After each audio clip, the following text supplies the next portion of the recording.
Studio green films KA. Gnanavelraja தயாரிப்பில் சூர்யா நடிக்கும் Kanguva November 14 முதல் திரையரங்குகளில். GT Holidays, South India's #1 travel brand.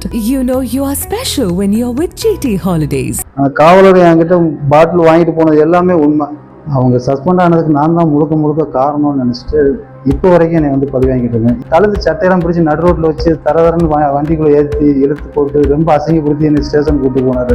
வாழ்றது வேறு வழி தெரியாமல் உட்காந்துருக்கு, என்ன செய்யணும் தெரியாமல் உட்காந்துருக்கு. இவங்க கொடுக்குற இடைஞ்சல என்ன தான் பண்ணணும்னு கூட தெரியல. வேறு எதுவும் தப்பான தொழில் பார்க்குறீங்க அளவுக்குலாம் என் பொண்ணு கேட்க ஆரம்பிச்சிட்டாங்க. நான் ஹார்ட் பேஷண்ட்டாக இருக்கேன் சார், ஏன் சார் இப்படி ட்ரீட் பண்ணுவீங்கன்னு கேட்டால் செத்துட்டு போன்ற அளவுக்கு என்னை பேசுகிறாங்க.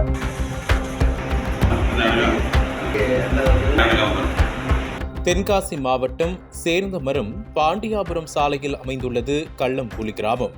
இந்த பகுதியில் 108775 என்ற எண் கொண்ட டாஸ்மாக் கடை ஒன்று செயல்பட்டு வருகிறது.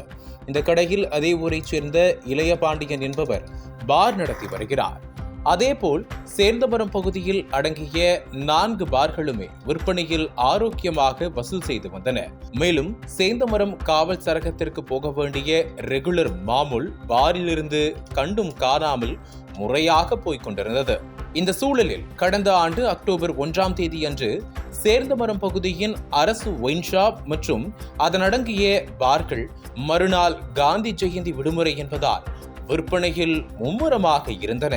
அதே போலத்தான் இளைய பாண்டியனின் பாரிலும் அதிக அளவில் விற்பனை நடந்திருக்கிறது. அப்போது இந்த தகவலை தெரிந்து கொண்ட சேந்தமரம் காவல் நிலைய போலீசார் உள்ளிட்ட ஸ்பெஷல் டீம் மஃப்டியில் அந்த பாருக்கு சென்றுள்ளனர். இரவு நேரத்தில் கடையில் இருந்த பார் ஊழியர்களிடம் கடை எதுக்கு இன்னும் பூட்டாம இருக்கீங்க என்று கேட்டு மிரட்டி உள்ளனர். அது மட்டுமின்றி அவர்களை ஓரமாக உட்கார வைத்துவிட்டு கல்லாப்பெட்டியில் இருந்த ரொக்க பணத்தையும் 5 கேஸ் பெட்டி சரக்கு பாட்டில்களையும் எடுத்து சென்றுள்ளனர்.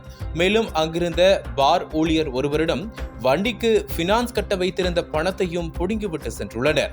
ஒரு கட்டத்தில் போலீசாரின் செயலால் அதிர்ச்சியடைந்த இளையபாண்டி கடையில் இருந்து அள்ளி சென்றதை காவல் நிலையத்தில் ஒப்படைப்பார்கள் என்று காத்திருந்தார். ஆனால் 4 நாட்கள் ஆகியும் போலீசார் எந்தவித பொருளையும் ஒப்படைக்கவில்லை. இந்த சூழலில் அன்றைய நாள் போலீசார் கல்லாப்பெட்டியிலிருந்து பணத்தை எடுத்தது, சரக்கு பெட்டிகளை தூக்கி சென்றது உள்ளிட்டவைகள் பதிவான சிசிடிவி ஃபுட்டேஜ்களை எடுத்துக்கொண்டு பார் உரிமையாளர் இளையபாண்டி மாவட்ட எஸ்பி மற்றும் டிஐஜி உள்ளிட்ட அதிகாரிகளிடம் புகார் அளித்தார். அதன் பேரில் அந்த புகாரை எடுத்துக்கொண்ட போலீசார் 3 காவலர்களை சஸ்பெண்ட் செய்தனர். அதன் பிறகு கடந்த ஓராண்டு காலமாக இளையபாண்டி எந்த பிரச்சனையும் இல்லாமல் பார் நடத்தி வந்தார். இந்த நிலையில் சேர்ந்தமரம் ஸ்டேஷனுக்கு புதிதாக வந்த எஸ்ஐ திலீபன் குமார் சஸ்பெண்ட் செய்யப்பட்ட காவலரின் உறவினர் என சொல்லப்படுகிறது.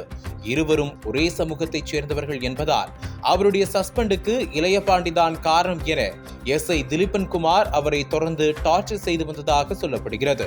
தொழில் ரீதியாகவும் மன ரீதியாகவும் குடைச்சல் கொடுக்க தொடங்கிய எஸ்ஐ திலீபன் குமார் காவலர் தினகரன் என்பவரை வைத்து தனது வேலைகளை செய்து வருந்திருக்கிறார். இதன் நீட்சியாக கடந்த அக்டோபர் 25ஆம் தேதி இரவு இளையபாண்டி தனது பைக்கை சேர்ந்தமரம் மெயின் பஜாரில் நிறுத்தி வைத்துவிட்டு ஊருக்கு சென்றிருக்கிறார்.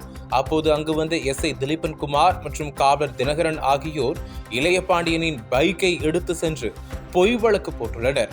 இதை பற்றி கேட்டபோது, ஒழுங்கா நீ பார காலி பண்ணிட்டு போ, இல்லனா உன் மேல இப்படிதான் பொய் கேசு போட்டு உள்ள தள்ளுவோம் என இளையபாண்டியை மிரட்டி உள்ளனர். போலீசாரின் இத்தகைய குடைச்சலுக்கு ஆளாகும் இளையபாண்டி தன்னுடைய வாழ்வாதாரம் பாதிக்கப்படுவதாக கூறுகிறார். பொன்புல வச்சிருக்கமா நம்ம இப்படி பேர் கூடன்ற அளவுக்கு மனசை போக்குவரத்து இப்போ வாழ்ந்துட்டு இருக்கு. எனக்கு என்ன பேச எதுவும் கேட்கல. நான் என்ன கேட்குறேன், இந்த நக்கீரன் மீடியா வாயிலாக நான் கேட்குறேன். எனக்கு இதனால் ஒரு வீடியோகாரம் பிறக்கணும் தான் நான் கேட்குறேன். நான் தொழில் நிம்மதியாக பார்க்கணும். நான் எந்த இடத்துல யார் இடத்துக்கும் போகிறதும் கிடையாது. நான் போலீஸ்கிட்ட நான் வீணாக போய் ஸ்டேஷன் பக்கம் வீணாக போய் நிற்கிறதும் கிடையாது. என் மேலே வேறு எந்த கேஸுமே இது வரைக்கும் கிடையாது. கடந்த காலங்களில் நான் எடுத்து பார்த்தேன் எப்படின்னா என் மேலே எந்த கேஸுமே இருக்குது. இவங்க போட்ட அந்த பொய் கேஸ் மட்டும்தான் என் மேலே இருக்கும். இந்த பாட்டில் கேஸ் மட்டும்தான் என் மேலே இருக்கும். முழுக்க என் மேலே போட்டது எல்லாமே பொய் கேஸ் தான். என்னை பிடிச்சாங்க வச்சான்னு சொல்லி எந்த ஒரு ஆதாரமும் கிடையாது, எந்த ஒரு ஃபோட்டோவும் கிடையாது. அவங்களுக்கு என்னை பிடிச்சதா என்னை கொண்டு போனதை சொல்லி எந்த இதுவும் கிடையாது. வருவாங்க, யாராவது ஒரு ஆள் பாட்டில் வச்சுருக்க என்னையை பிடிச்சி கொண்டு போய் உள்ள வச்சு கேஸ் போடுவாங்க. அந்த டயத்தில் நம்ம எதுவும் சொல்ல முடியல. நம்ம இந்த வெளியில் வந்தால் போகுன்ற மனநிலைக்கு வேறு வழி இல்லாமல் ஸ்டேஷனில் எழுதி கொடுத்து வர வேண்டியதாக இருக்குது.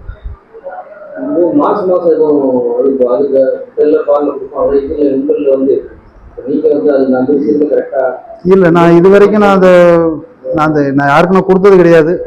வச்சது கிடையாது. இதுக்கு முன்னாடி காவலர்கள் என்கிட்ட வாங்கிட்டு போவாங்க, வைப்பாங்க, பாட்டில் கேட்பாங்க, இல்லை அப்படின்னா டிடி போடுவோம்னு சொல்லி என்னை மிரட்டுவாங்க.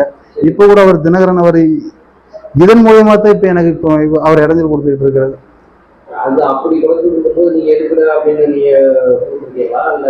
இல்ல அது என்கிட்ட சில சமயம் வாங்கிட்டு போயிருக்காங்க. அதுக்கான இல்லைன்னு சொல்ல, அதுக்கான பொய் சொல்ல விரும்பல. அமௌண்ட் கொடுத்தா பைசா கொடுத்தா நான் பொய் சொல்ல விரும்பல. காவலர் என்கிட்ட பாட்டில் வாங்கிட்டு போனது எல்லாமே உண்மை. இங்கே வேலை பார்த்துட்டு இருக்க அவர் எஸ்பிசிஐடி வேலைதான் சாருக்கு தெரியும். அவர்கிட்டயே நான் ரெக்கார்டு கொடுத்துருக்கேன். நான் சார் இப்படி என்னை போட்டு டார்ச்சர் பண்ணாங்க பாட்டில் கேட்டு அப்படின்னு சொல்லி அவர்கிட்டயே ஒரு வாய்ஸ் ரெக்கார்டு கொடுத்துருக்கேன். அந்த ரெக்கார்டை கொடுத்துட்டு போனதுக்கு அப்புறம் தான் அவர் தினகரன் அவர் என் மேலே ரொம்பவும் சாட ஆரம்பிச்சிட்டார். இவன் இனிமேல் இறைவண்டி இந்த ஏரியாவுக்குள்ள தொழில் பண்ணக்கூடாது, அவனை இங்கே வாழ விடக்கூடாது அப்படின்னு டிபார்ட்மெண்ட்குள்ளேயே சொல்லியிருக்காரு. அவர் திலீப் குமார் சார் வந்துட்டாரு, இவரை வச்சு நான் இறைவண்டியை காலி பண்ணிடுவேன் அப்படின்னு டிபார்ட்மெண்ட்டுக்குள்ளே சொல்லி அவர் டிபார்ட்மெண்ட் மூலியமா என்கிட்ட பேசுறவங்கலாம் இருக்காங்க. தினகரன் இப்படி பேசிட்டு இருக்க, நீ ஜாக்கிரதை இருப்பான்னு சொல்ற அளவுக்குலாம் என்கிட்ட பேசியிருக்காங்க. முடியல, வீட்டில் கூட போய் நிம்மதியாக தூங்க முடியல. நைட்டு ஏதாவது பொய் கேஸ் போட்டு நம்ம உள்ள கொண்டு போய் வச்சிருவாங்களோ அப்படின்ற அந்த அந்த அந்த ஒரு பயத்தோடய தான் நம்ம இருக்கிற மாதிரி இருக்கு. இந்த ஒரு 3 மாசமா அந்த சூழல் தான் உட்காந்துட்டு இருக்கு. நல்ல ஒரு இந்த சேனமதூர்ல நமக்கு நல்ல ஒரு பேர் இருந்துச்சு. எலெக்ஷன்ல நின்றுருக்கேன், வச்சிருக்கேன், ஒரு நல்ல ஒரு பேர் இருந்துச்சு. இப்போ இவங்க வந்து அந்த பேரை கெடுக்கிற விதமாகவும் பாட்டில் இருக்குன்னு சொல்லி என் வீட்டுக்குள்ள போய் என் வீட்டு பிள்ளைங்களை அசிங்கப்படுத்தி எங்க அம்மாலாம் கையெடுத்து கும்பிட்டுருக்காங்க ஒரு டைம். சார் பொதுவாக எனக்கு என்ன அப்படின்னு கேட்டீங்கன்னா, போலீஸை பார்த்தா பொதுவாக ஒரு பயம் வரக்கூடாது, அவங்க காப்பாற்றுவான்ற எண்ணம் தான் வரணும். ஆனால் என்னை பொறுத்த வரைக்கும் போலீஸ் என்னை என்ன பண்ணுவாங்களோன்னு ஒவ்வொரு நாள் நைட்டும் நான் நிம்மதி இல்லாமல் தான் இருந்துக்கிட்டு இருக்கேன்.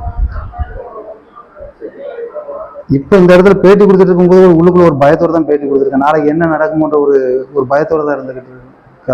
கலெக்டர் போய் பெட்டிஷன் கொடுத்துருக்கேன். அவங்க மூலியமா ஒரு நல்லது கிடைக்கும்னு நம்புதான். கண்டிப்பாக நல்லது பண்ணித்தரேன் அப்படின்ட்டு இருக்காங்க. சினிமா தளபதி இன்று அரசியல் தலைவர். தடைகள் 1000 கடந்த கதைகள் சொல்லும் விறுவிறுப்பான நக்கீரன் பப்ளிகேஷன் புத்தகங்கள் உங்கள் நக்கீரன் பதிப்பகத்தில். அனல் பறக்கும் செய்திகளை அப்டேட் செய்து கொள்ள நக்கீரன் களத்தை இப்பவே சப்ஸ்கிரைப் பண்ணுங்க.